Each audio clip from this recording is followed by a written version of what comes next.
नमस्कार मैत्रिणींनो, मी शीतल आणि स्वागत आहे तुमचे माझ्या या नवीन व्हिडिओमध्ये। किचन क्लिनिंग पार्ट 1 मध्ये मी किचन ओट्यावरील कप्पे आणि किचन ट्रॉल्या व त्यातील भांडी मी कशी क्लीन केली ते शेअर केले। आज या व्हिडिओमध्ये मी तुमच्याशी माझ्या किचनमधील जे कपाट आहे त्यातील डबे आणि बरण्या मी कशा प्रकारे क्लीन केल्या आणि पुन्हा ऑर्गनाइज करून ठेवल्या हे शेअर करणार आहे। सर्वात आधी किचनमधील कपाटातील सर्व डबे आणि बरण्या मी बाहेर काढून ठेवल्या आणि मग डिश लिक्विड थोडेसे आणि पाणी मिक्स करून ते कपाटात स्प्रे केले व कपाट स्वच्छ कपड्याने पुसून कोरडे केले।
त्यानंतर कपाटामध्ये डबे आणि बरण्यांच्या खाली ज्या मॅट अंथरल्या होत्या त्या घासून धुवून घेतल्या आणि सुकविण्यास ठेवल्या।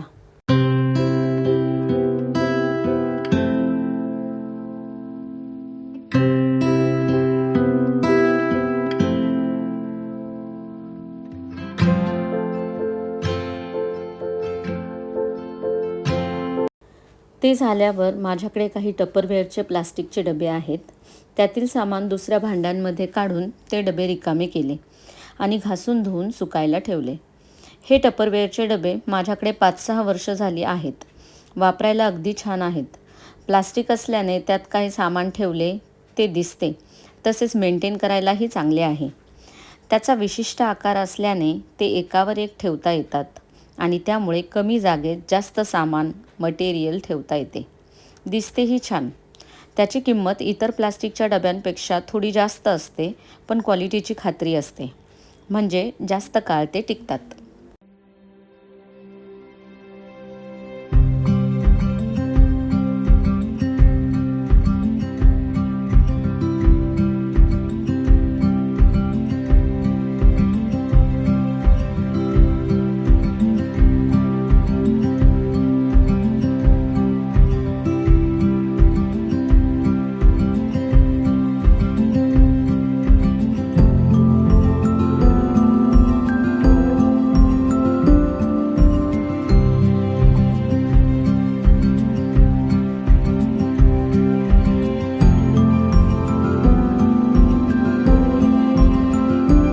त्यानंतर ज्या मॅट धुतल्या होत्या त्या कोरड्या कपड्याने पुसून घेतल्या आणि कपाटात अंथरल्या किंवा मांडल्या।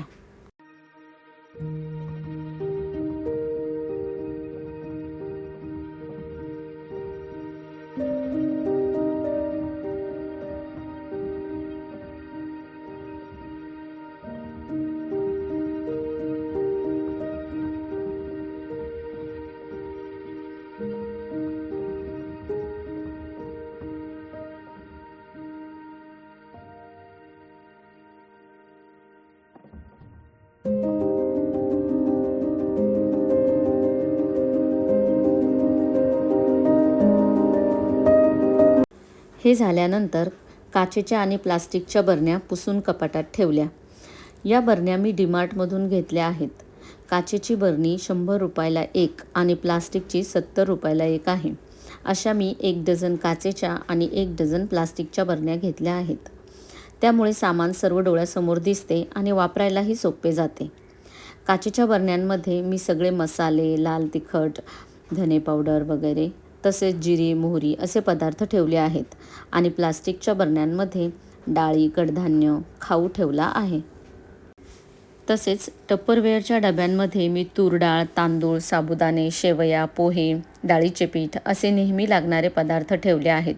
म्हणजे प्लास्टिक असल्याने फुटण्याचे चान्सेस कमी होतात. तसेच मसाले, लाल तिखट हे मी काचेच्या बरण्यांमध्ये ठेवले आहे.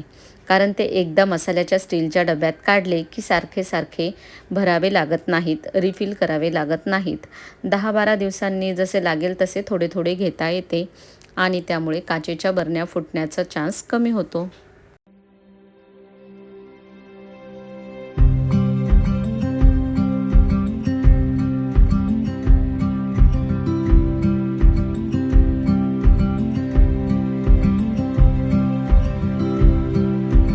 त्यानंतर स्टीलचे मोठे डबे घासायला घेतले. त्यात मी तांदूळ, ज्वारी, बाजरी असे जे सामान जास्त क्वांटिटीत लागते ते मी ठेवत असते ते काढून घेतले आणि डबे धुवून घेतले.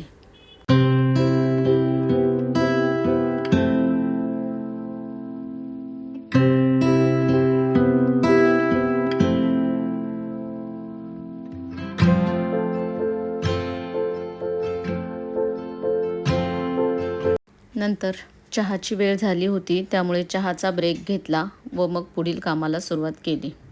स्टीलचे डबे कोरड्या कपड्याने व्यवस्थित पुसून घेतले.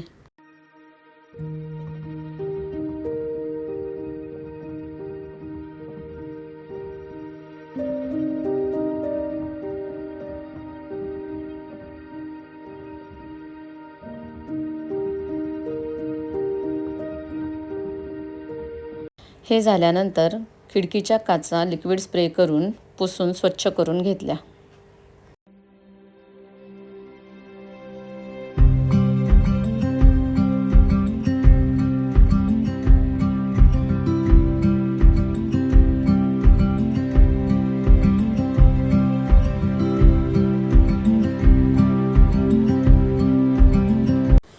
हे सर्व झाल्यावर शेवटी किचन एकदा झाडून पुसून घेतले.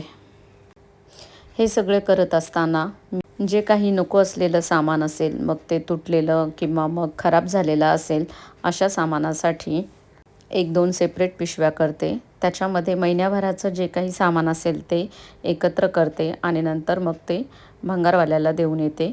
किंवा समजा जे वापरण्याजोगं सामान असेल तर ते घरातील जी काही नको असलेले कपडे असतील किंवा वस्तू असतील त्याही मी ज्या बिल्डिंगमध्ये काम करण्यासाठी मावशी येतात त्यांना देत असते.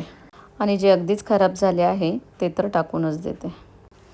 तर कसा वाटला मैत्रिणींनो हा व्हिडिओ? जर आवडला असेल तर व्हिडिओला लाईक, शेअर करा आणि माझ्या चॅनलला सबस्क्राईब करा.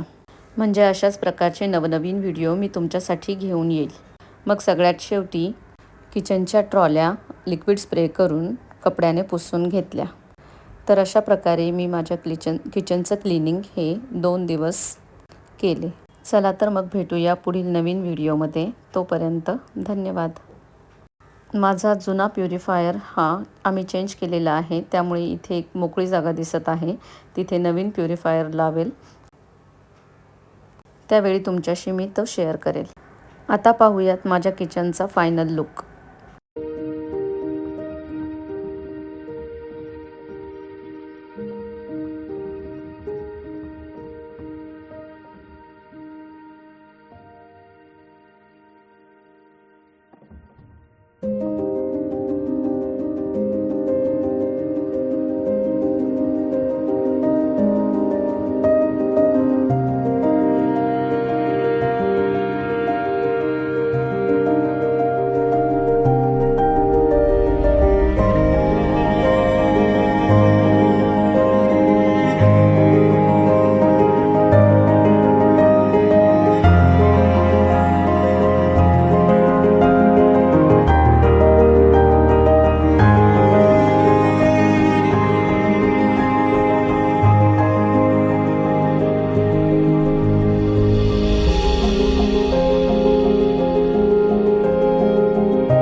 आहे.